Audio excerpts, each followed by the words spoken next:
things on the agenda. As I said, we have the agenda and the minutes from last meeting up front. And the first thing we'd like to do is have someone motion to approve the minutes. So moved. Second. So second, we are for. So the minutes have been approved, and we'll move on to reports. Me? Okay. On reports. Good evening, everyone. Thanks again for being here, as always. And we know it's a commitment for you in your daily lives, but we very much appreciate you taking the time to partner with us in this project. And it's I'm going to speak very briefly on two different things, and then Josh will have some more as we work through the evening. But I really do appreciate all that you've done, and for many of you, you've served now 2 years. I know it feels like 6, probably, in some respects, but you really have been great. And I hope part of the conversation tonight will be, are you willing to stick it out and serve another term? I know there are probably some conversations around that, but your work and perspective and all of that is very important. We very much appreciate it. What we owe you is some response on use of force and canine, and that will be delivered in full at the November meeting. That will be the entirety of our November meeting, is the police department's response to your recommendations for the use of force policy and canine. What Josh will take you through a little bit, so I just want you thinking, part of the meeting tonight will be to do this reset that we've talked about and talk about the CAP policy. And so we're going to want your feedback on what's been working, what's not been working. What do you think in terms of the policy that needs to be modified so that we can make our work more productive and more successful? And so Josh will take you through that a little bit later tonight. But just want to say again, thank you for all that you do for us and with us, and look forward to continue to work together with you. Josh? So before we start for the stuff tonight, I wanted to do a fun little exercise, like an icebreaker, get everybody's brains working. And also I want to see what's important to you. So I put these postcards around here. So the question I'm asking you to write your response regarding is, if you were the chief for a day, what is your top priority? What's the main thing that you want to do? It's fun, and it lets us see like what is the most important thing for you, because hopefully that's what you'll write down. And also, since you guys sat at the table, can you do it also? Does that make sense? Everybody understand what it is? Today, what is the most important thing that you're gonna do, that you're gonna change and act? Your top priority.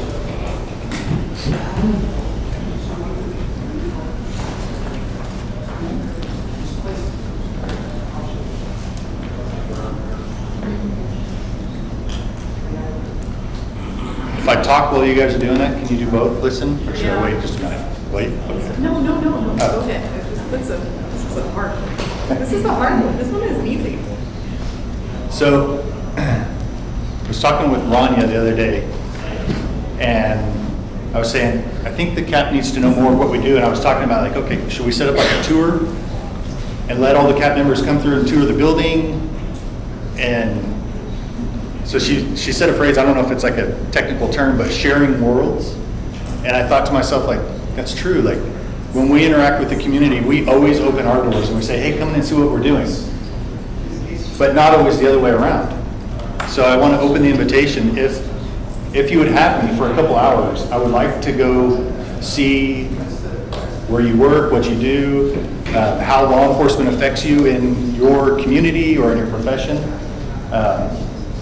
If there is no connection or something, then that's fine too, but I would like to just come see like, okay, here are the struggles that this industry or this community has with reaching out to law enforcement or interacting with us.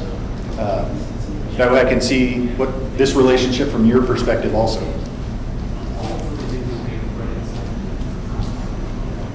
You don't have to write that on the card. You can call me, email me, text me after the meeting, and let me know.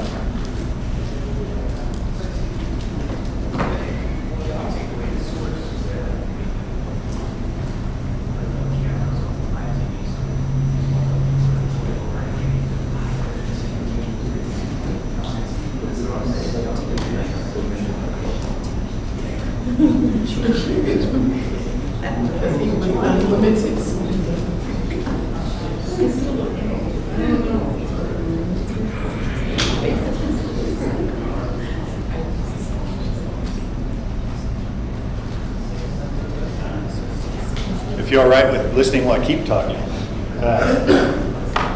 So before we get into this policy, I know once a while back I had asked if anybody had taken, I think it was regarding use of force, taken it back to your community or to your place of employment, whatever it might be, and sought some community input.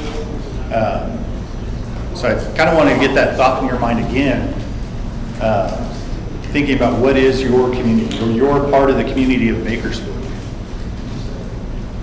Because if I was asked that, I would probably struggle at first. Like, okay, well, I live in a community of like 30 houses, so I guess that's a very small portion of the city.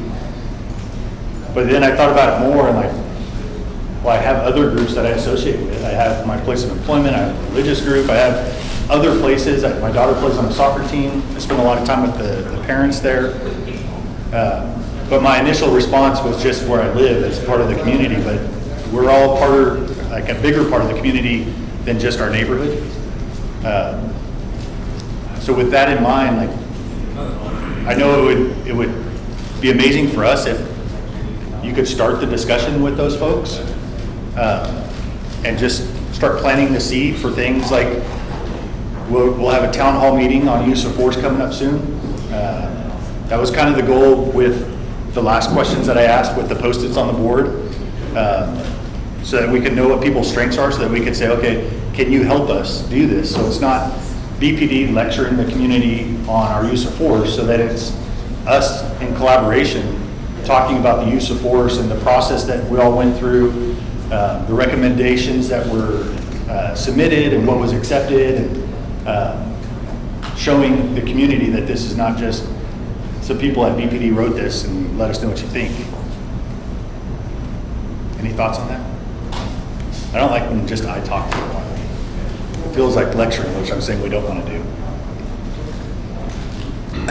Is anybody brave enough to read theirs? Chief for a day. Okay, I'll go. If I was chief for a day, I would enhance community trust and engagement by implementing more neighborhood walks, youth engagement programs such as mentorship programs.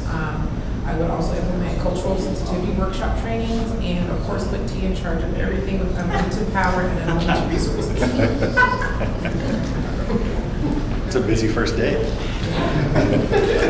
Chuck?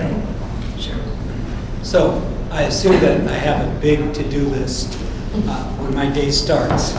And so I would like to try and squeeze out some time to have a conversation with a young officer and just hear how they're doing and what suggestions they might have to me as chief.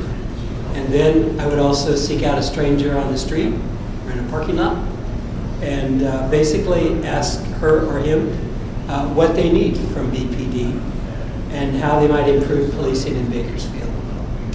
That's great. Chief Terry actually did something very similar. He grabbed an officer, just a random police officer, and instead of like doing a ride-along patrol, the officer did a ride-along with the chief and went to all the chief's meetings, sat in all the discussions. Kind of like that. Yeah. Anybody else? Sure, I'll share. I was similar to Chuck. If I was chief, I'd patrol with the newer officers to display and exhibit professionalism, to make sure they're adhering to policy, observe the challenges of new officers, and then after that, plan my retirement as quick as I could get out. All right. Well, I appreciate it. If anybody else wants to share, let me know. So my next question is, if you don't want to share, do you mind just leaving those after the meeting? I'll collect them. John? You do.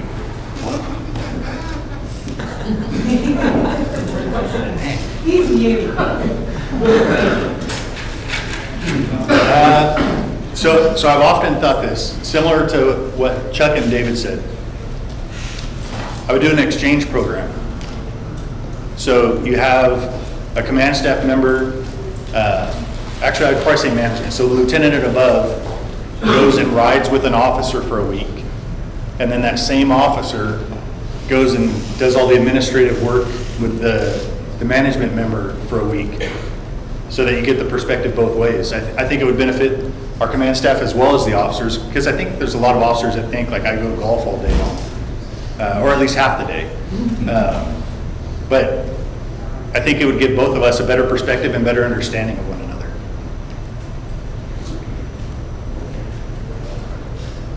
That's it. So, did everybody get a chance to watch the limited English proficiency video? Shall we play it real quick? Sure. Yeah, go ahead. Okay. Yes, please. Hopefully it works better than last time.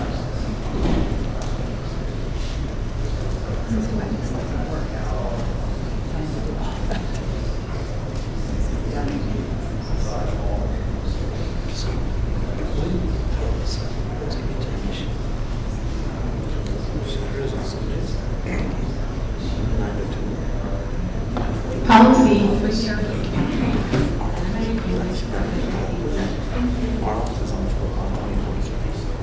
In this presentation, we'll cover the following topics: definition, policy, personnel, training, outreach, notice, and community feedback, specific contact situations, translation and written language assistance, and the four-factor analysis. Let's discuss important definitions first. You may ask, who is a limited English proficient person, also referred to as an LEP? An LEP person is someone for whom English is not their primary language and who has limited abilities to read, write, speak, or understand English. An LEP person may be competent in certain types of communications in the English language, for example, speaking or understanding, but still may be LEP for other purposes, such as reading or writing, and require language assistance services, such as interpreters or translated materials. This person may have sufficient English skills to function in one setting, but may find those skills insufficient for other situations, such as when providing medical information or after a traumatic event. What is Title VI of the Civil Rights Act of 1964? Title VI states, no person in the United States shall, on the ground of race, color, or national origin, be excluded from participation in, be denied the benefits of, or be subjected to discrimination under any program or activity receiving federal financial assistance. Bilingual personnel versus an interpreter versus translator. Bilingual personnel are BPD personnel who can demonstrate competency to communicate orally and/or in writing in English and at least one other language. An interpreter is an individual who has been assessed using a highly rigorous, standardized, and professionally validated instrument, and who has also been trained in specialized terminology, the ethical canons of interpretation, and other standard requirements. A translator is an individual who has been assessed as qualified to perform translations using a highly rigorous, standardized, and professionally validated instrument, and who has also been trained in specialized terminology and other standard requirements. The key difference is interpreters and translators have been verified as language subject matter experts, whereas bilingual personnel may just be competent to communicate orally or in writing in another language. What are exigent circumstances? Exigent circumstances are situations requiring prompt action before language services can reasonably be obtained to protect life, prevent serious injury, or protect substantial property interests, to apprehend or identify a fleeing offender, or to prevent the hiding, destruction, or alteration of sensitive evidence. What is sight translation? Sight translation is an on-the-spot, complete oral rendition of written text from the source language into the target language by an interpreter without a change in meaning, based on a visual review of the original text or document. It may only be provided by an interpreter. Bilingual personnel may explain the contents of a form or document to an LEP person without purporting to cite the translation of the document. What are vital documents? Vital documents are paper or electronic written material that contains information for accessing BPD services and operations or is required by law, which may include Miranda warnings, traffic forms, and/or citations. In the stipulated judgment, paragraph 104 states, BPD agrees to effectively communicate with and continue to provide timely and meaningful access to police services to all members of the Bakersfield community, regardless of their limited ability to speak, read, write, hear, or understand English. To achieve this outcome, BPD agrees to take every reasonable step to ensure accurate, timely, and effective communication to all persons, regardless of national origin or primary language. In the stipulated judgment, paragraph 104A states the LEP policy should be compliant with Title VI of the United States Code. To ensure this, BPD's policy states that the city manager shall appoint a Title VI coordinator who reports to the city manager's office. In the stipulated judgment, paragraph 104B states that BPD agrees to jointly designate with the City of Bakersfield a language access coordinator who will coordinate with BPD and review BPD's language access policy for compliance with the applicable federal and California law. This is covered in the Personnel section 330.3.1.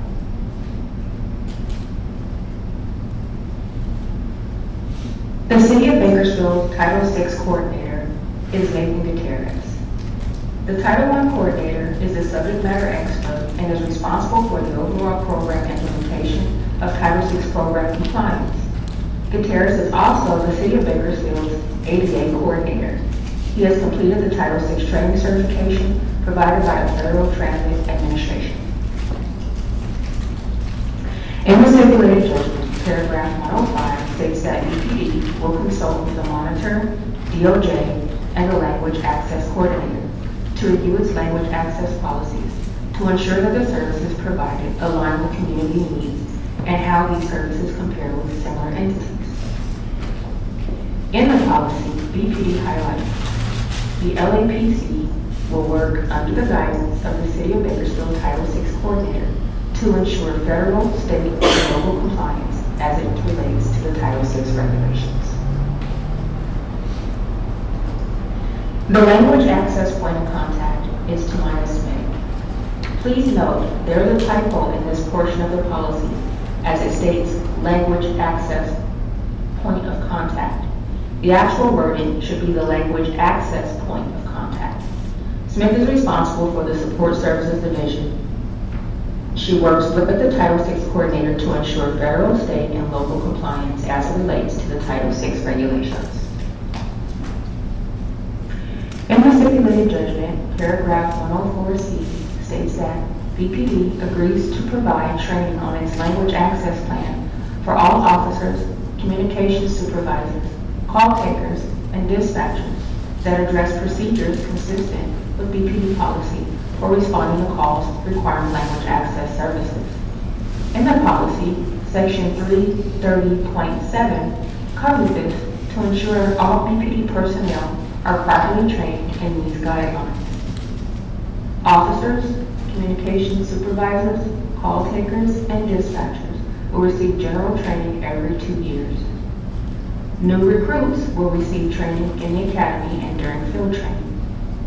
Every 2 years, BPD personnel will receive anti-bias training related to interactions with different communities.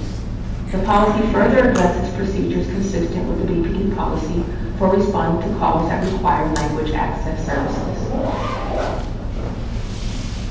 Stipulated judgment, paragraph 104A states that BPD agrees to work and meaningfully engage with its community advisory panel or working group and community stakeholders to develop and implement a language access policy that is consistent with Title VI of the United States Code, to provide meaningful access to BPD programs and services for individuals who have a limited ability to speak, read, write, or understand English, and for individuals that are hard of hearing or deaf.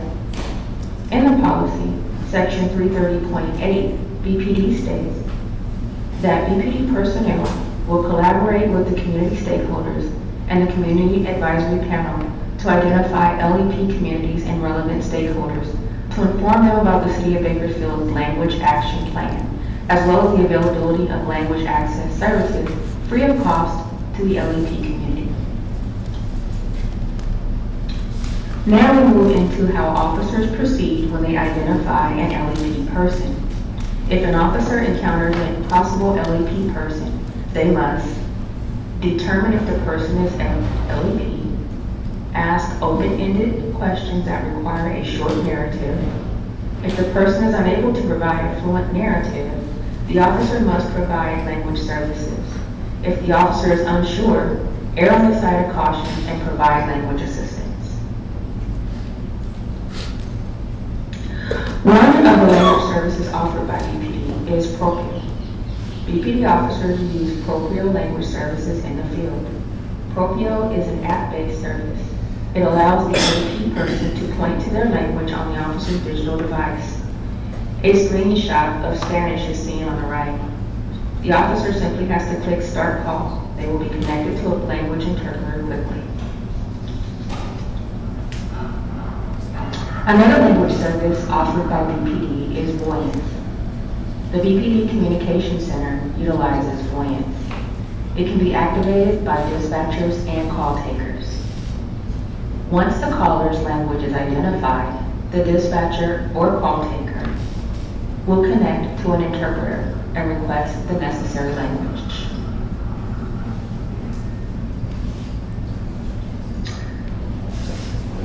Other BPD services. There are posters located in the lobbies of all BPD facilities. BPD officers also have access to a web application on their phone where they can access vital documents that have been translated. BPD also has a list of bilingual employees who may assist when appropriate. Lastly, we would like to discuss the four-factor analysis. You may wonder, what is a four-factor analysis? According to the United States Department of Justice, grantees are required to conduct an assessment that considers the following four factors to determine whether a language access plan is required and what elements should be included. Factor 1, the number of proportion of LEP persons served or encountered in the eligible service population. Factor 2, the frequency with which LEP persons come into contact with the program. Factor 3, the nature and importance of the program, activity, or service provided by the program. Factor 4, the resources available and costs to the recipient. There are specific safe harbor guidelines in place for compliance. Written translation and vital documents for each eligible LEP language group that constitutes 5% or 1,000, whichever is less, of the population of persons eligible to be served or likely to be affected or encountered. If there are fewer than 50 persons in a language group that reaches the 5% trigger, in A, the recipient does not translate vital written materials, but provides written notice in the primary language of the LEP language group of the right to receive competent oral interpretation of those written materials free of cost. Taking this into consideration, the BPD policy section 330.6 states the four-factor analysis. This policy also states that it is recognized that law enforcement contacts and circumstances will vary considerably. This analysis must remain flexible and will require an ongoing balance of factors. The four-factor analysis regarding Bakersfield's population is as follows. 14.2% of the population over the age of 5 years speaks English less than very well.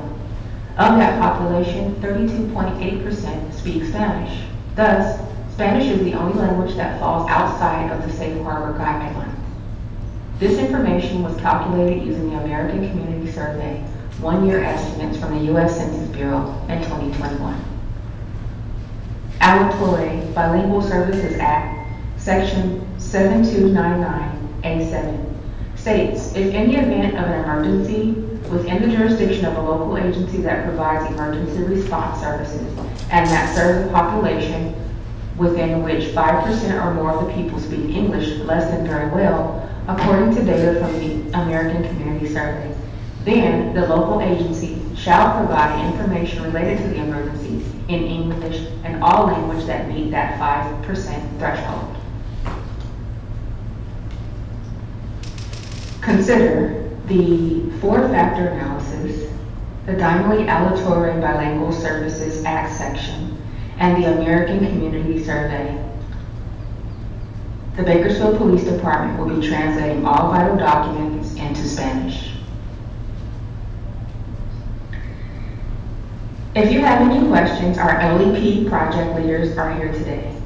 If any questions arise after this meeting, please send us a message on Conveyo.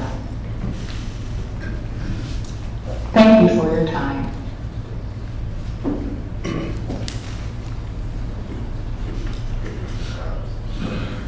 So we have Nathan and Tamaya that are going to lead a discussion on the LEP policy. I asked Tamaya, and hopefully she's willing to talk about her position briefly first. It's a very unique role that started within the department. So if you don't mind, start with that, Tamaya. Good evening, everybody. Thanks for having me here tonight. My name is Tamaya Smith. I have been with the department 28 years and 10 months. Every day counts. I currently am, or recently was promoted to a brand new position at the police department. Has a long title. It's the Support Services Division Administrator. In essence, what our department has begun doing is they are placing civilian staff in what was once sworn staff positions. So I currently hold a position that is pretty much the equivalent of a division commander. So I oversee our support services division. As I stated before, I'm one of the first ones. There are a couple others that started in civilian positions at the same time I did. And it allows us to put our sworn officers back in those positions that they are more trained in and qualified for, so they can assist better with those outside police responsibilities. Excuse me, could you explain that again, the last thing you said about putting them back in? Right, it puts them back into a position to be in a sworn position as opposed to working with professional staff, so they can all be a better asset or work more closely with what the department needs for what they were trained for. Okay, thank you. When you say support services, is support services for BPD personnel, support services for the whole spectrum of people involved in our community and police? And support services for BPD personnel. Okay. So we have a division titled Support Services, and under Tamaya's division that she manages now, you have the Communication center, records, property and evidence room, technology development, and fleet facilities and equipment.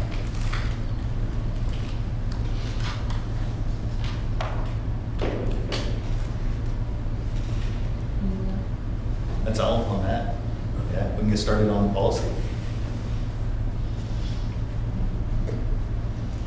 We're here to answer any questions. The presentation pretty much gave you an outline. Yeah, I saw the two apps that you had on your Propicio or something and the other. Propio? Yeah, but what about those that are hearing impaired? I didn't see any, would that fall under the limit English proficiency? Would that fall under that as well? Those That's that are for hearing- the Propio and video, right? Can you The repeat people who are It does make sense that it would it follow? Yeah, so Proprio does have the ability to accommodate people who are deaf and hard of hearing. Okay. Is that what you're asking? Yeah, Yes. yeah, that's what I was. Yeah, there's an option. If you go in there, we had that screenshot where it showed Yeah. Spanish. If you scroll down a little bit more, or scroll up, it says American Sign Language.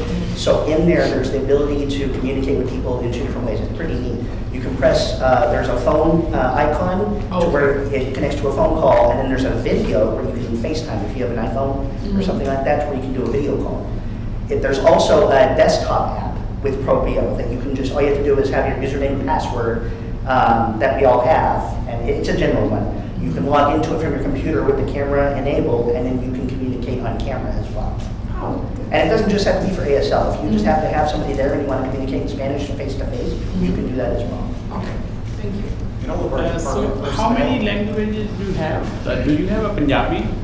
How many language you have the service for LEP? How many language? It has up to about 350 languages. 350, okay, I can see over there. Pretty but, comprehensive, yes. I was just going to mention that all of our sworn personnel are issued Android cell phones that have the ability to do the video communication if needed, and the app is loaded on the cell phones. Yeah, and all of those staff also carry one of these cards, and it gives them the instructions on how to use the app or call into the phone number to access them. Would it be possible to see that app in action? We can do it right now. That works. Does anybody speak another language? I speak, I do. Yeah, he speaks. You want to go, Dave? I know I speak the Punjabi though, yes, it's my Punjabi? first language. Yeah. Cool. So let's play out a little scenario. Officer Mayberry here.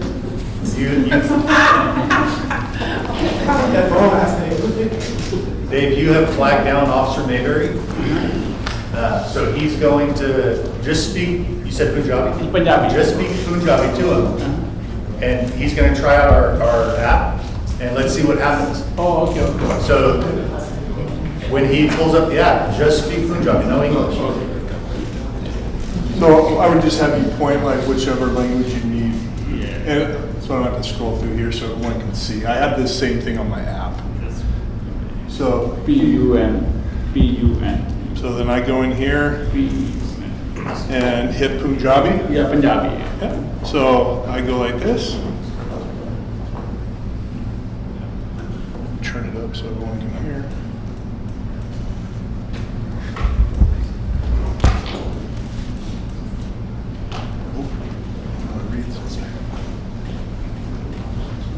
So as you guys can see, it's saying matching with your interpreter, please wait.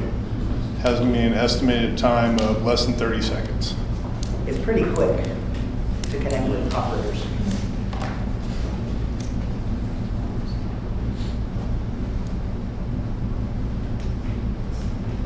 So right now, I would, if, say you couldn't point out, like, I couldn't, context clues couldn't give me that you spoke Punjabi, there's that list that I would go through. But most of the time, if I go, I know it's Spanish, you know what I mean? So I can kind of skip that part.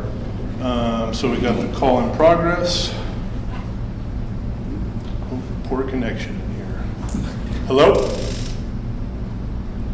Can we go outside and do this? I might have to. One second. Hello? Let's try again. It's just poor connection here. There's no service.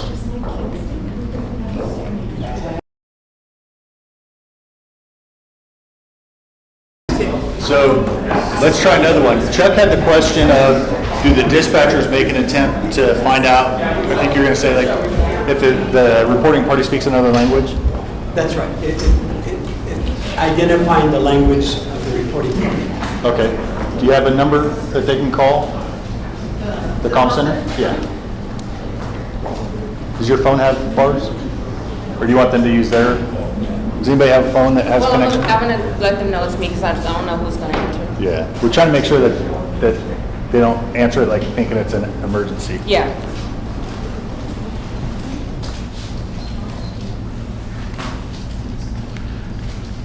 You want to try again? Yeah, I can try it. Fully speak Punjabi. Punjabi. Yeah. I'm going to put you on speaker as soon as I get through to somebody.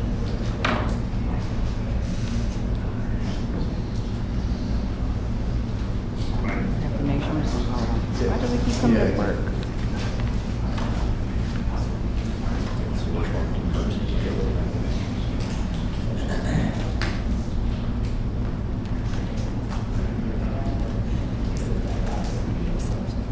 When I hit 911 that first time, it put you on the emergency code, so I'm just gonna do the non-emergency.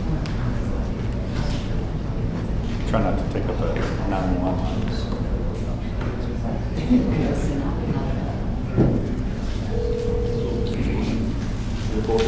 Presenting reporting for anything. Yes. Police Department, how can I help you? Hi, it's Tamaya. Can I get Kiana? So you're no longer. No. No. We're going, now we're going avoidance. Remember the second one? was Wait, oh, avoidance. so it's calling the, So okay. this is the version when somebody calls in. Kiana, hi, it's Tamaya. Remember I told you we were gonna do the, live demo? Yes. Okay, and we'll put somebody on the phone. And then just proceed as you would if you were taking a regular call, okay? So you. Just a scenario, you calling the police. Somebody Cars broke are- into my Punjabi car. ਨੇ Yeah. Okay ਮੈਨੂੰ ਨਾ help ਦੀ ਲੋੜ ਆ ਜੀ ਮੇਰੇ ਨਾ ਰਾਤ homeless ਪੜ ਗਏ ਘਰ ਦੇ ਵਿੱਚ ਆ ਕੇ Yep, so, So she just guesses. well, Peter, emergency. I'll tell you what we do after. Okay.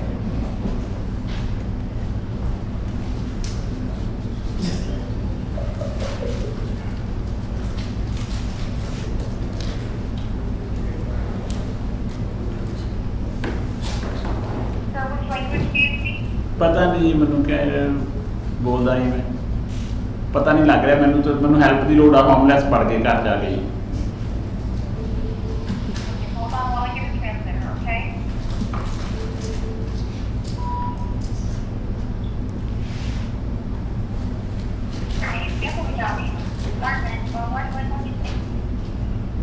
ਮੈਨੂੰ ਪਤਾ ਨਹੀਂ ਲੱਗ ਰਿਹਾ ਜੀ ਮੇਰੀ ਲੈਂਗੁਏਜ ਦਾ ਤਾਂ ਮੈਂ ਰਿਪੋਰਟ ਹਾਂਜੀ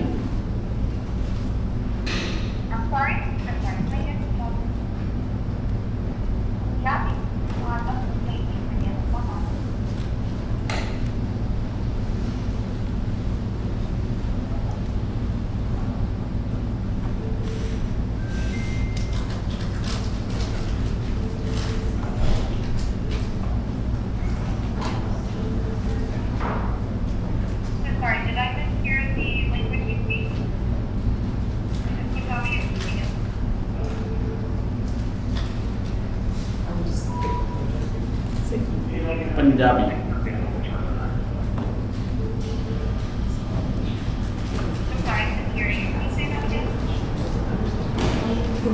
ਪੰਜਾਬੀ ਪੰਜਾਬੀ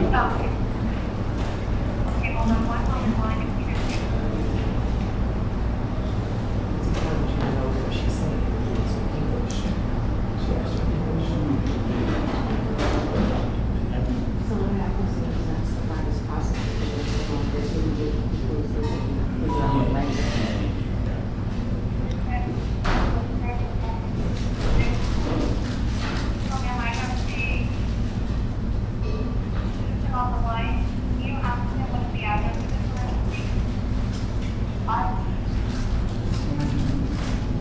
ਹਾਂਜੀ ਮੈਨੂੰ ਨਾ ਆਪਣੀ ਹੈਲਪ ਦੀ ਲੋੜ ਸੀ ਸਾਡੇ ਘਰ ਨਾ ਹੋਮਲੈਸ ਐਂਟਰ ਹੋ ਗਏ ਸੀ ਜੀ ਕੱਲ ਰਾਤ ਹੋਮਲੈਸ ਐਂਟਰ ਹੋ ਗਏ ਜੀ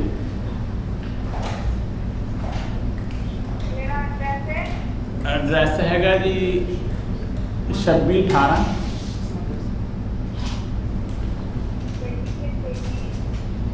ਈਗਲ ਕ੍ਰੈਸਟ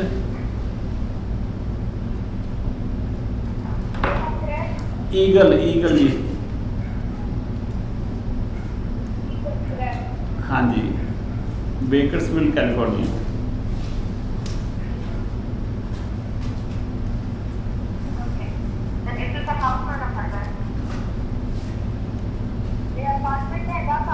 कार है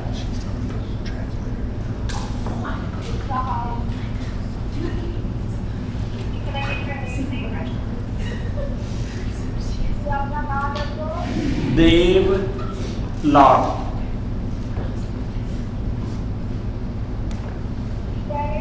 देव Singh Lord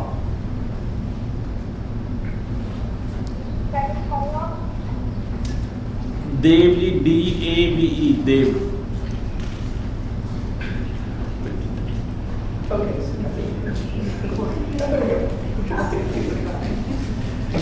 We got the one. It's a good. It's a good. It's good. Then we can disconnect, okay? Oh, okay. Then. So yeah, you heard her speaking English Yeah, no, they're because very she clear. asked. Yeah, she Yeah, did. she translate, yeah.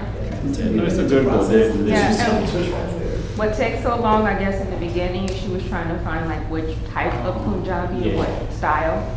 So that's why it kind of takes a long time. And if someone calls and they can't say what they speak, they'll just still pull a random translator and they just bounce it around till we find somebody that can understand.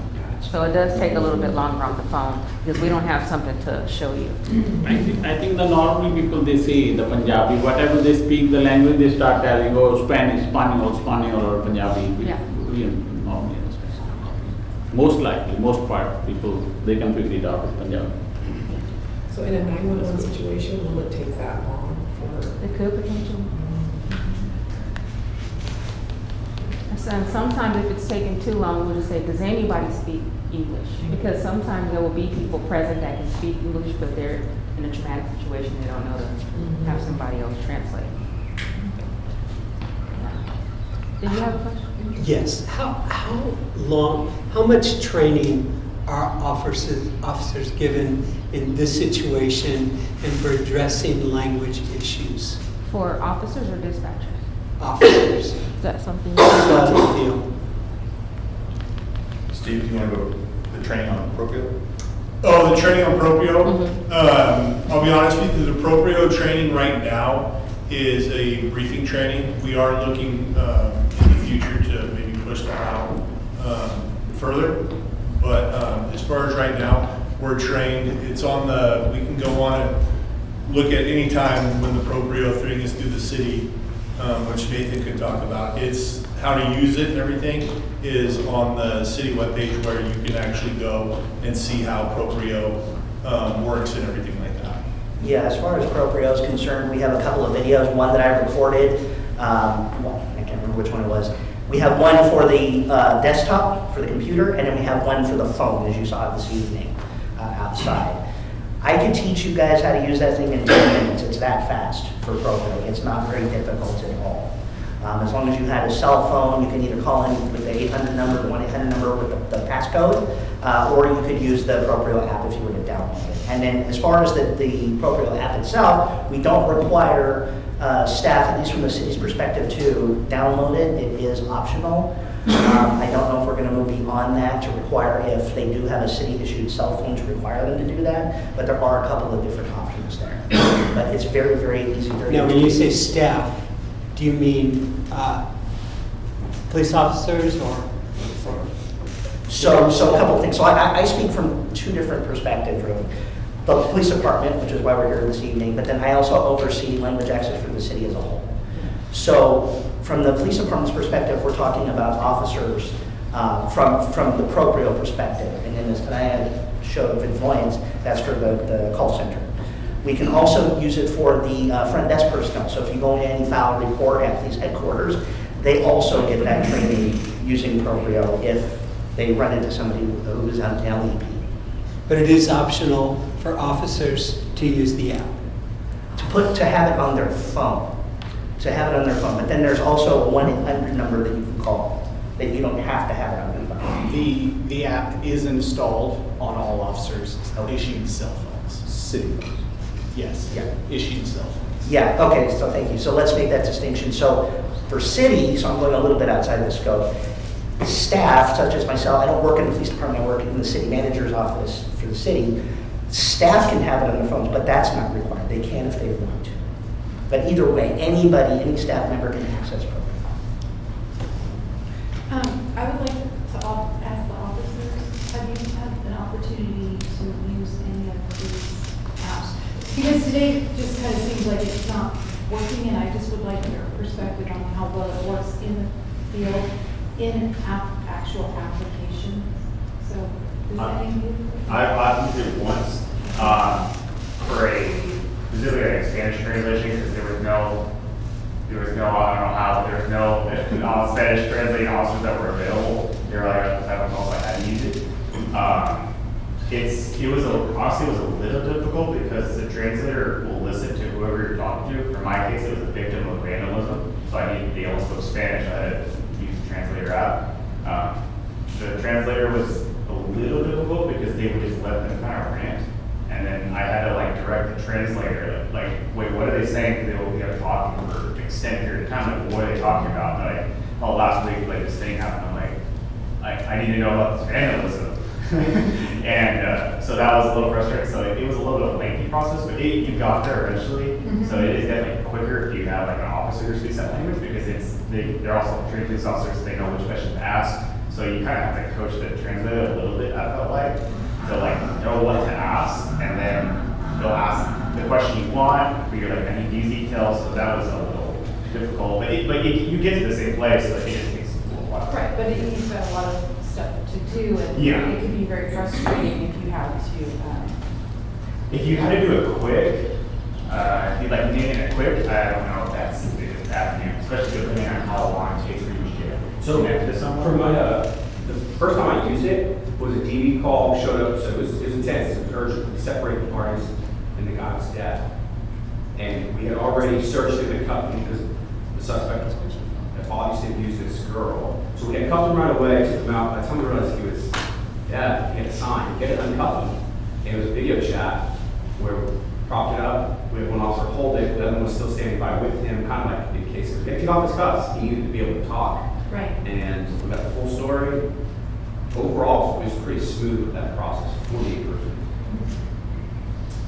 For investigations, this didn't exist when I was on patrol, but Google Translate worked okay while we were on patrol. We had a Chinese name like Isabel that was very lost and only spoke Mandarin. Google Translate worked okay for that, just getting back down to LA, drive around downtown Bakersfield. But for investigations, we'll typically bring in a translator that speaks that language, be it Punjabi, Spanish, whatever. Out in the field, it's very rare for us to encounter somebody who you don't already know ahead of time. It's going to be limited English proficiency. I have not used it. Not used it. It wasn't around when I was on the Is the Anything else? desktop? Oh, sorry. Is the desktop version better than the phone app? I haven't used it. I already found this one.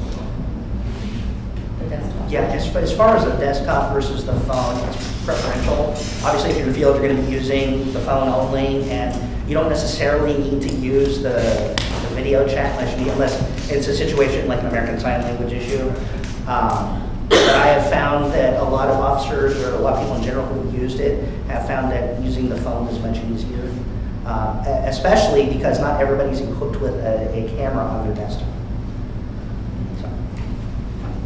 And if I could just add as it relates to like calling 911 or just into the communication center. So we are pretty much having a location for the most part when you call. So if there is difficulty processing or obtaining what language you're speaking, we're already dispatching officers to your location.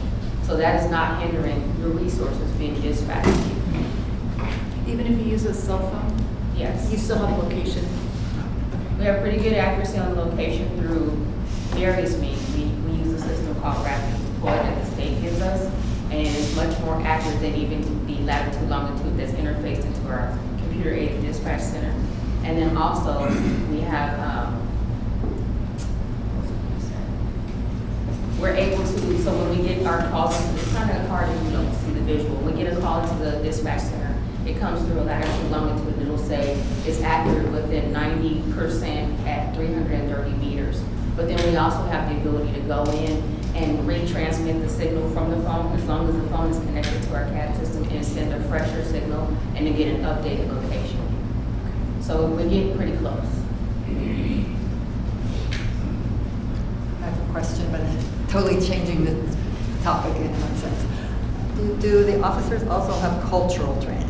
Because when you approach someone who doesn't speak English, they also have culture that comes with this. I'll say from my own experience, I taught English as a second language at Cal State Bakersfield and in UCSB and several other places. But I had Japanese airline pilots, I had Russian oilmen, I had Saudi Arabian security and police officers, not all together, thankfully. But the one that I would tell about is West African. They were mostly, they were agricultural, they were working for NGOs or the government in their country, from West Africa. And I had these students, and I'm teaching them English. One of the men, who I knew was a very polite man, suddenly he's snapping his fingers in class at me. And I'm going, so calm down. And when I talked to him, I knew he couldn't be trying to be rude on purpose. he was raising his hand, because in his country, that's how you raise your hand in class.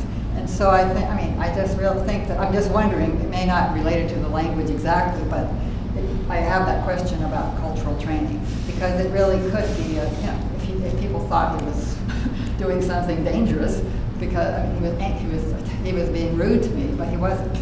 So I finally talked to him later afterwards. I said, well, what do you do? And he said, well, in our country, that's what the teachers taught us how to raise. That's how you talk. I said, well, here you do that to the dog, or if you're rude, you do it to a waiter. So, but anyway, just wondering about cultural training. So, Maybe that's somebody else. Formal training, I'm not aware of something that captures a lot of different cultures, but over the years we have brought in people or had discussions. I know that came up, there was what is the Grubhub? There was a Grubhub that the city of Bakersfield puts on, and it was, I think it was Diwali. Diwali, yes. And so I brought that up and asked that. So there's been times throughout my career where we've had those discussions, but formal training that addresses a variety of cultures, I don't think we have anything in the... I know we had the one, because like with the Punjabi population, as far as growing in the South, Molly, during our training would come in and do like an hour portion of, I forget if it was Punjabi Sikh, which one it was, but like wearing the knife and the reasons why they wear the knife.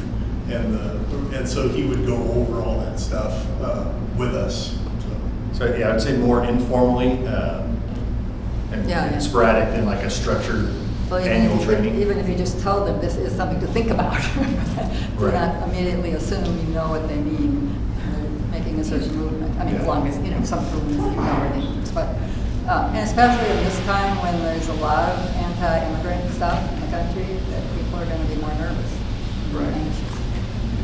Yes. I teach community and justice system. We talk all about cultural and nonverbal language. So you're saying we should hire you? You can come to my class. No, I'm just kidding. Come to TAF. It's fun. Oh, that's your class at TAF. Yeah. So we talked a lot about calling in, a couple of issues there, but I think in the long run it will work. Tamaya also talked in her video or maybe here in person about the officers having an app that has different documents translated. Anybody have any questions about that? So they have an app on their phone with, do you have yours up, Steve, the Apex? You mean the people's documents, you're going to translate them? Is that what who's documents? Yeah, so some of our crucial documents, like I think the Miranda admonition is in there. So there are ways that they can show them their rights. Right. And that was one of the questions I was going to ask. If the city of Bakersfield, for example, had the leading number of languages, alternative languages that may be present in the community, and maybe certain phrases that could be used by police officers, kind of like your Miranda cards or whatever you carry in your vest, something similar to that that would allow very brief conversations or directions, or I'm here to help you. Don't say calm down, because that's probably not the thing you want to say. But you know what I'm saying? I was just as to start the conversation, or here I'm coming. I'm going to get somebody on the phone to help us communicate, something like that. So we've had discussions throughout the years of teaching some Spanish in the police academy, which works for emergency situations, but there is a proficiency test that you have to go through to be able to translate legally.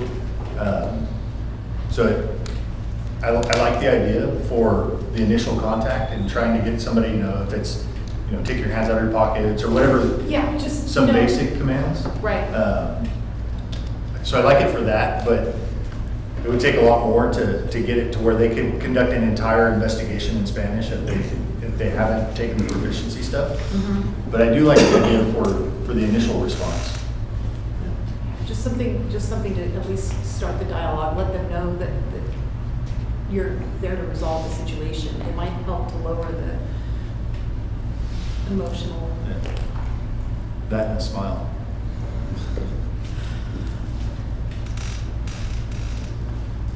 Any other questions?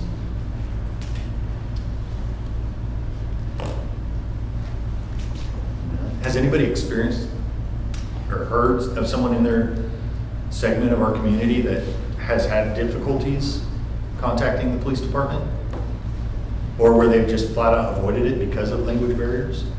Yes, I think that a lot of people, they avoid sometimes to call, and they are always seeking for the help, hey, and somebody can do it, so they always like in our community, so especially they just come late, like 20 years, last 20 years, they are getting some difficulty. So they try to find someone that speaks English that can... Yeah, they try to find, and a lot of people, they even don't know where they need to be called. If they call the 911, if there is sometimes there is not really emergency and they don't know where exactly need to call.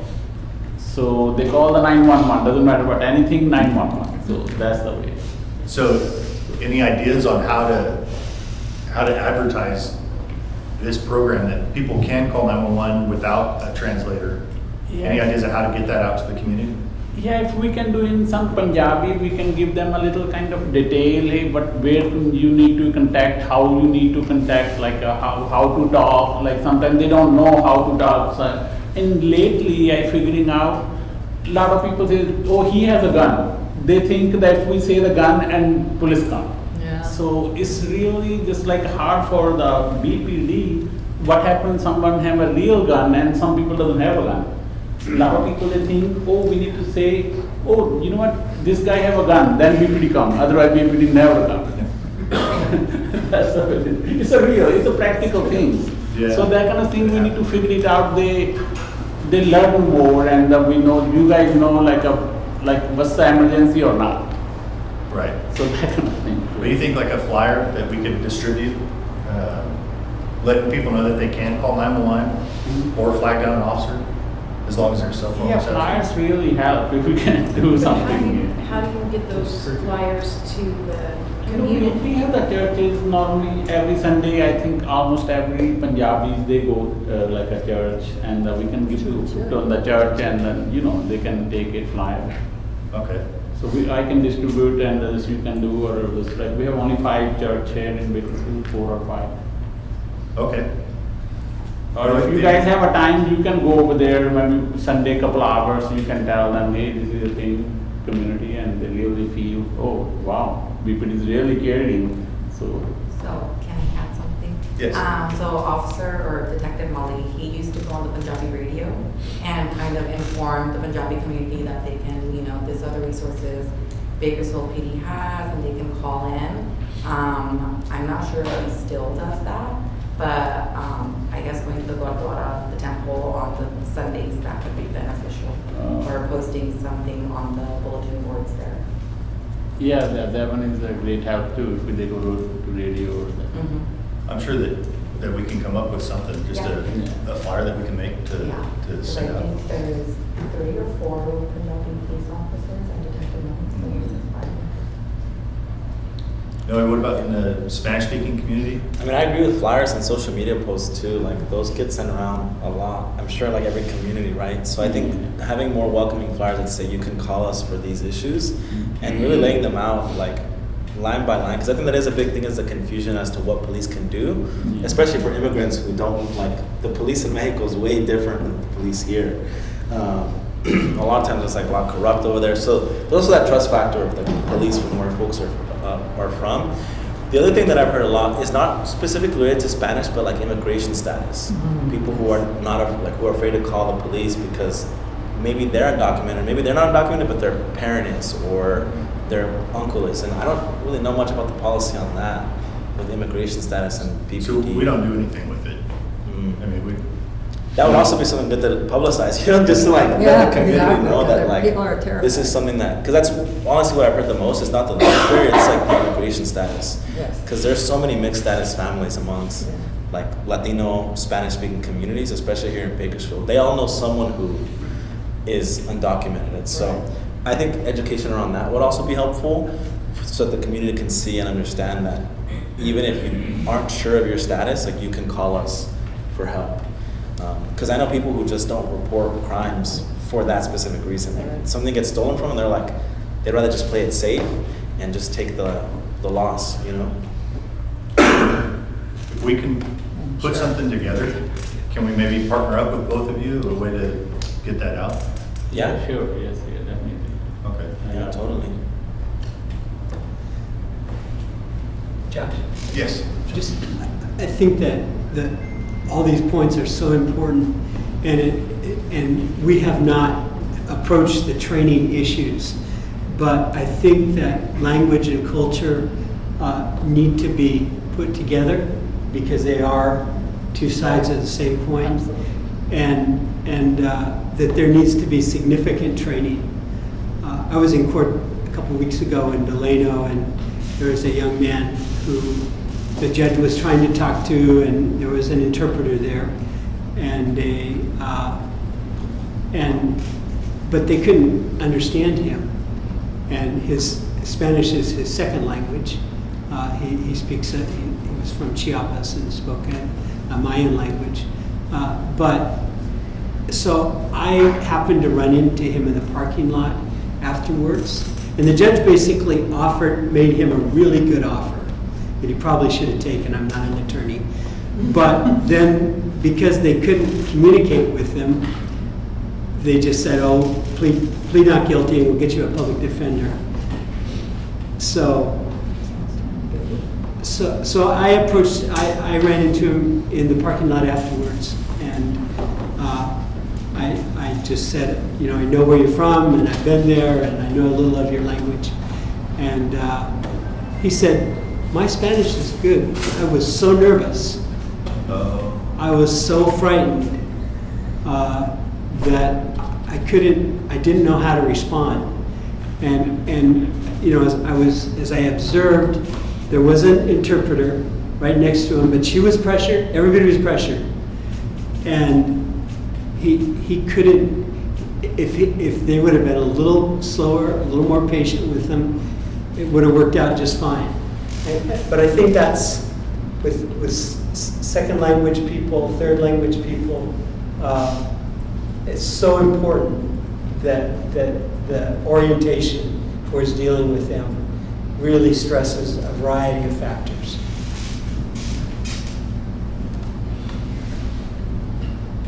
Sorry, I was writing it down. No, that's all. You don't have to look at me. I appreciate you taking notes. I do like that idea also. There's a lot of good ideas tonight. I like the idea of including culture and some language on a consistent basis. I don't know if that's annual or biennial. Which one's twice a year? Biennial? Semi-annual? Biennial? Biennial. It means both. It means every 2 years, and it means twice a year. Any other personal experiences?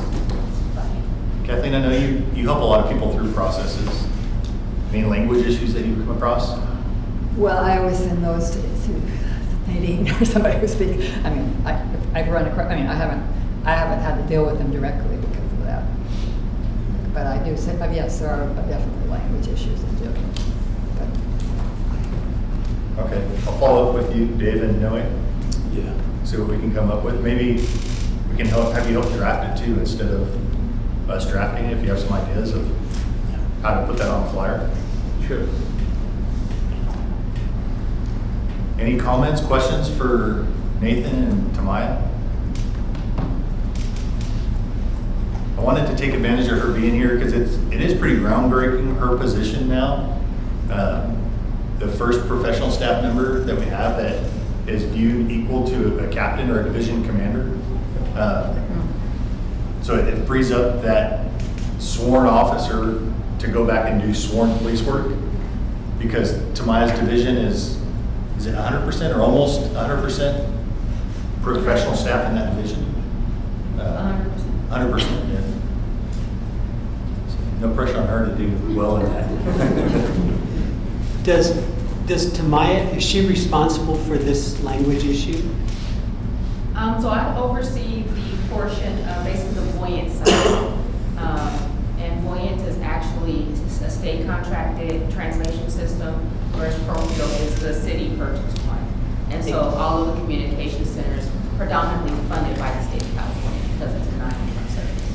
Thank you. If there's no questions, we'll move on. Obviously, if something pops in your mind, then bring it up. You guys aren't leaving, right? No. So I realized this morning when we started this, it seems like this morning, so. I asked you guys for yours. What about on this side? What did you guys write for Chief for a day?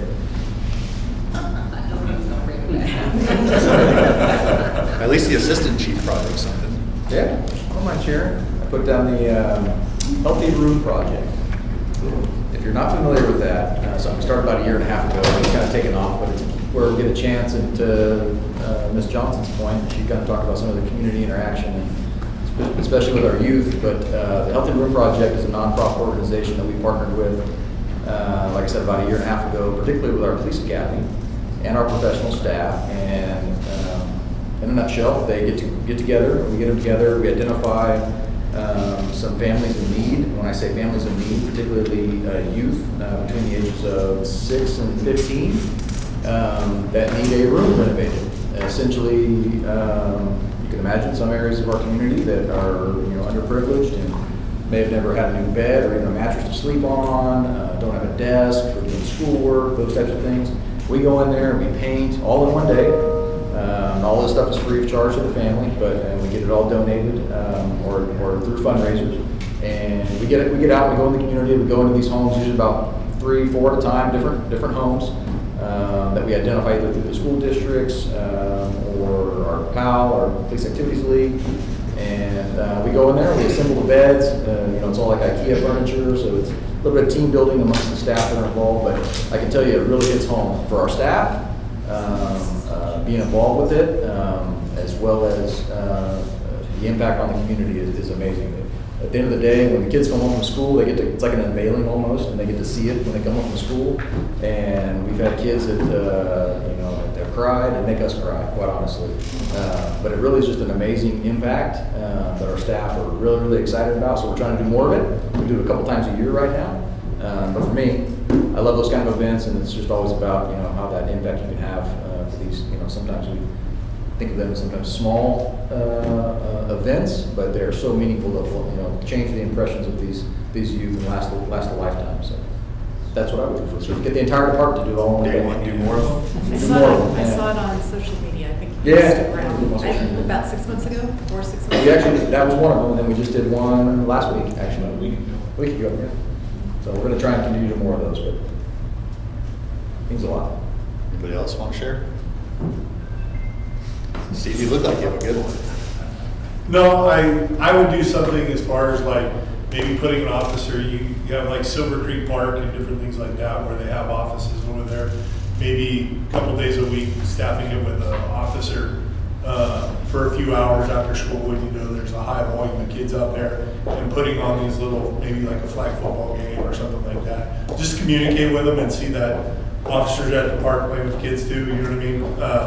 And I think that you don't have to build anything right away. You could just kind of use what we have and just being more visible out in the community with younger kids, so that way they don't have you know what I mean, they're not scared to come talk to us and see an officer. And so that's kind of what I would do. Okay. You want to take a quick 5?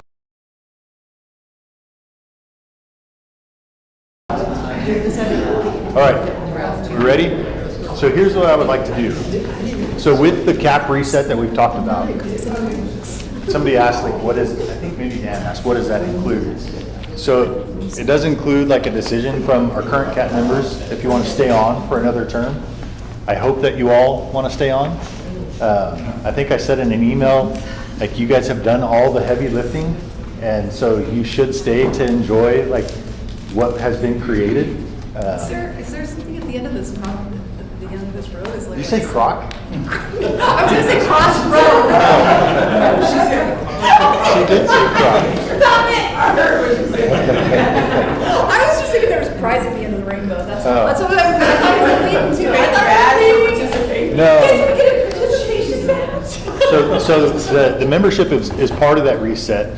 Another part is updating our CAT policy which I think the name is the first thing probably that needs to be updated, right? The policy. But we don't want to do that in a vacuum. So I think continued input from the CAP is what we're looking at, but I would like to start that tonight with just like a brief overview. So again, a crazy idea. What I would like to do is, there just happens to be an even number of you here tonight. So I would like to partner you up and then have you go through and with your CAP that I discussed at the beginning of this, as a community member representing your segment of our community, go through the policy's not real long. You don't have to read everything, but kind of go through it, and I'll give you some pointers on things at least that I have recognized that need to be included. And then as partners of two, let us all know like what you think some of the key topics are that need to be fixed or need to be added. There's stuff in there that just doesn't exist that I think needs to be in there. So a little breakout and then report back. Is everybody game for that? Yeah. So I'll give you, actually I have that. Yeah.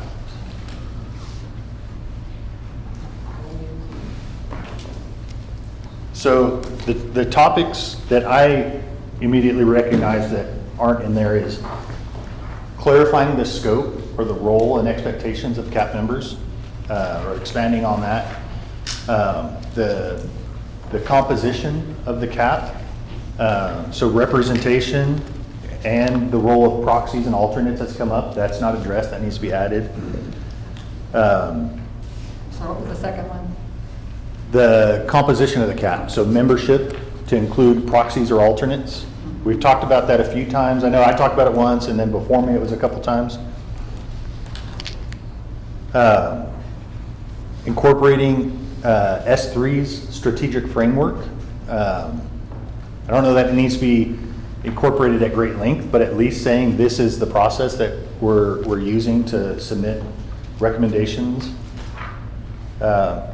And then the fourth one is just, that's my perspective. So from your perspective, is there anything else that you think is a key important topic that needs to be amended or added, or maybe there's something that needs to be taken away? So the ask is that, I think like if we just go like Kathleen and Noe, Chuck and Dave, Robert and Natisha, Tabitha and Dave, and just with your neighbor, go through it, and then at the end, so let's say we take 10 or 15 minutes and then report back. This is not a thorough review of the policy, just a general overview of what are some key topics that I should be focusing on from your perspective. Does that make sense? It's all me talking again, I don't like that.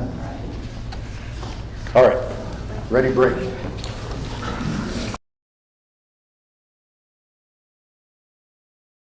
Report back. Let's start over here.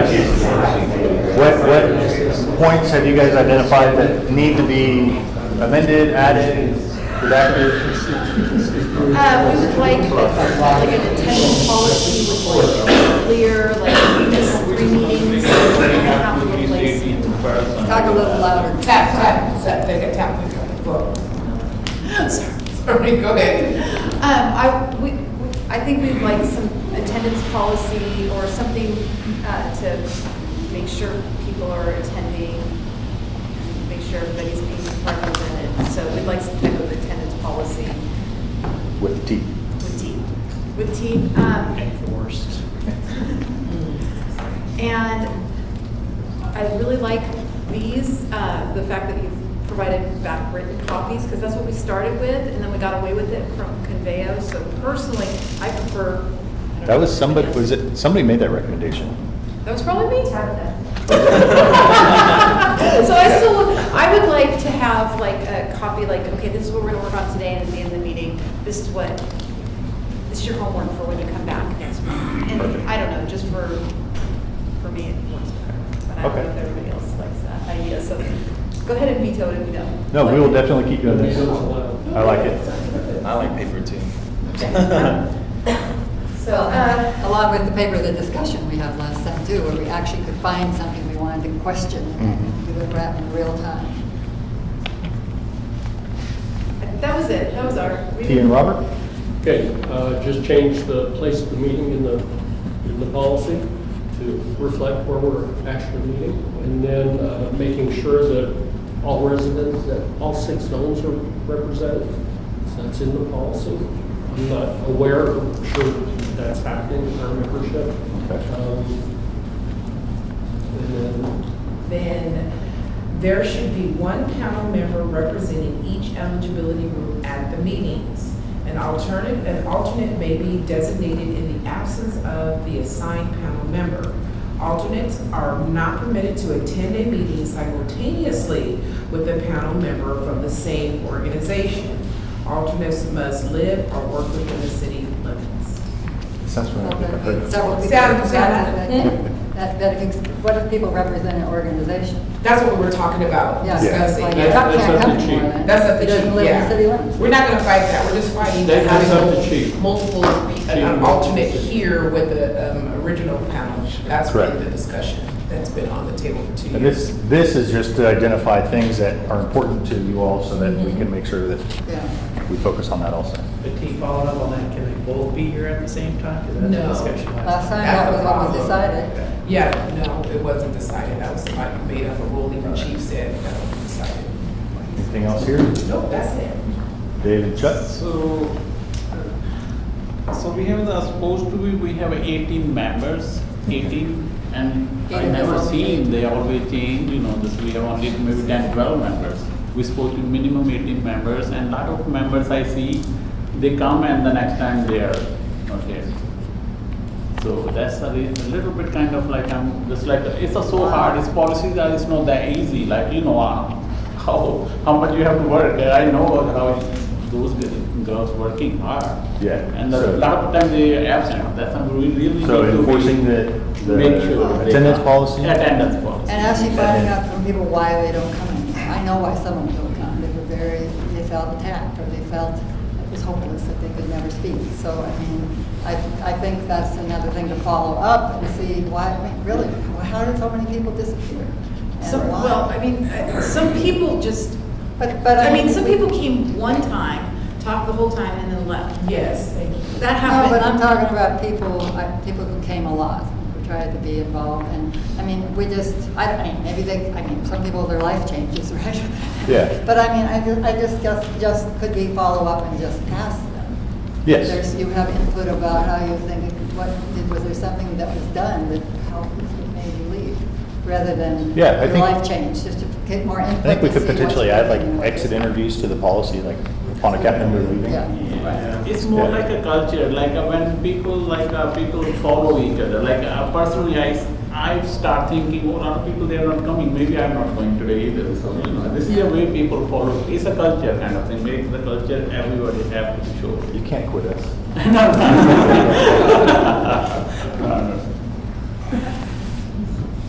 We are all, those of us who have been part of this, reaching the end, nearing the end of our first term. And I don't know if we need to be re-invited or if we need to volunteer. But here's the point. There's a number of groups that no longer seem to have a representative among us. That's part of the issue with the drop in numbers.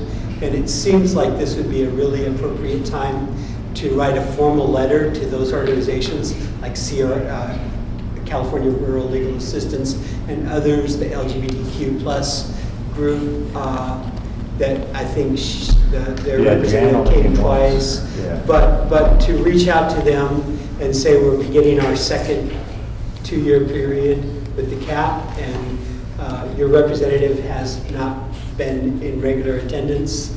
Would you like to send someone else?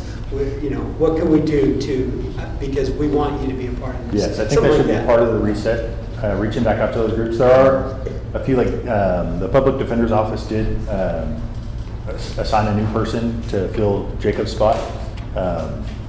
He reached out to Chief and just wasn't able to make it tonight. So hopefully next month he'll be here. And then some of the organizations have just said that they're unwilling to assign somebody or nominate somebody. But I do think that it is a good opportunity for us to reach back out to them And just let them know, like, this was not a fad that just faded away, like, we're still doing this work, and we would like to be part of it. Is there any national organizations? I know if you can't get a representative, local representative, is there, I don't know, I'm just, as far That as is- the stipulated just, I don't know. Not Like, I- in the, well, there are national organizations named, but Yeah. I think it's, You have to have somebody I think here. it's directed towards the local chapters. Anything else from here? We have- Noe, Kathleen? You want to go first? I think the only one that I had Yeah, you talking go. to Kathleen was, I mean, I wasn't here in the last few meetings, so thanks for reaching out to me, because that email is what got me back in it. And I was like, oh dang, I've been missing out, huh? And then I'll be coming back, but I think one was, I know there was a community meeting last week, and so I know in the scope of work, it doesn't say much about, like, does CAP influence, or can they help shape those community meetings as well, or present at them? I'm not sure if that happened at the last community Well, meeting. he's talking about the meeting, the new, what do you call it, unit, the community Of the Community Engagement Division? engagement unit, because we helped put that together, and then they have the thing, we got the flyer a week before, and none of us had any input. Noe, are you part of that group? No, I'm talking about the one that I saw, I think it was the meeting yesterday. Well, there was one yesterday too. Or, Oh, that Oh, was. that was the with the monitors. monitors. Yeah, yeah. Oh, okay. That was a different, So I'm going to start attending the COMPOL meetings, which one's the community policing meetings. Walter's, with Walter, with McAfee coming? The one Yes, with McAfee is with, yeah, coming? with McAfee. Oh, good. But I do think that that is a good opportunity because, like I said, like reassessing, okay, what part of the community am I? And how can I take some of this stuff back to them and get their input? Because, I mean, we were really frustrated that we only found out at the last minute. And to me, I wrote the chief, I sent a long email about it, that we got, that no community member got any input But it- about but- how to, what to do. But I do think attending some of those meetings would be a good opportunity to share with the community all the work that you all are doing in here and what, Well, yeah, I'll take off from there and just say, I mean, what he said about the community, but I mean, to me, it would be like, even having them come back, I mean, the people who are running that unit now, come back and tell us what they're doing, because we help them put that together. Yeah. Again, I had to tell two police officers, Tipton and someone else didn't even know it existed. So it's kind of like the communication, but, you know, it's just, I have a lot of frustration, because I've been doing this for 7 years. yeah, so one thing I would like to do, I don't know if you all saw the announcements. So we have our Halloween thing coming up. I would like to start including more of our events in the agenda, so that if you want to attend, you can. And not just stuff like this, but if we have like community meetings, like we could even advertise Walter's group on there, but just showing, hey, here's some other areas that you're free to attend. I don't want to take too long, but my other one is about the way we're doing policy now. I was ready to quit tonight unless the chief said you were going to report next time. We are waiting way too long. Some of us put 7 hours a month in working on those things in the policy for weeks and weeks and weeks, and to have no response. I really was. I was, this was going to be my last meeting unless something happened, because that's not, and that also that we need to do a lot more of the work here. People don't have time to do it outside. I mean, it's like, and I'm a proofreader and editor. I cannot help but see things. I can't. So, I mean, but I don't know. I'm just saying that has to change. I know that Lydia and her father really came up, but for me, it's not working. And I am a person who tries hard. I mean, I called everybody to have them come to the board meeting. But even when I try to do it now, part of me says, I'm not doing another thing until I get some response back and some communication and some actual dialogue. I mean, that's, you know, to me, it's because it's not, we're months behind. But Right. now we'll have a month off, I guess. because- Yes. So, I mean, as far as we won't get something new next month. Anyway, that's my, and then the other thing was just what everybody else said about going back and talking to the people who aren't coming, and also to reaching out to new people. And we need to have you said at the beginning, which we never had at the beginning, what is the scope? What's actually the requirements? Because people had completely different ideas of what the requirements were. Yeah, that's somewhere that we'll definitely spend some time. Josh, is there anything the CAP members can do, like you were saying, to, like, not all CAP members maybe have like an area that they represent, like there's certain focus areas that of course are identified in here, but not all of us do. So sometimes I feel like I don't know how to exactly report out what is being done here to the community? I mean, other than. Yeah, See what I'm so saying? I'm that's not why I kind of exactly use myself as an example, because outside of this, I'm really a homebody. But I do have, like, I don't know, Dave, you work for a superintendent of schools, right? City school district. City school district. So, like, if I was asked to help you with something, that would be my first struggle: is what community or what segment of the community do I represent? But then I started to think about it. Like, I'm friends with all the other parents on my daughter's soccer team, so I can bring it up with them. Like, hey, like I have this really unique opportunity where I can help provide input on the Bakersfield City School District and share it with them. Or when I come to work with these guys, I can. So my initial thought was the same. Like, well, I'm not part of the community because I'm a homebody. Like, I'm part of the community of my house. But that's not the case. Like, just think about the people that you interact with on a daily basis, and can you share some of this stuff with them to get them to say, like, hey, well, have you ever thought about this? Or, oh, you know who you should talk to? You should talk to so-and-so because she had this experience or he had this experience. But I guess you kind of have to, like, think a little more beyond, like, okay, who's my circle? Who am I talking to? And can I share with them? Anything in closing? I think the last agenda item, I jumped ahead to the event, but any CAP member comments? I thank you all for sticking it out. We've got 10 minutes over. I think that's the first time since I've been involved that we've gone over it.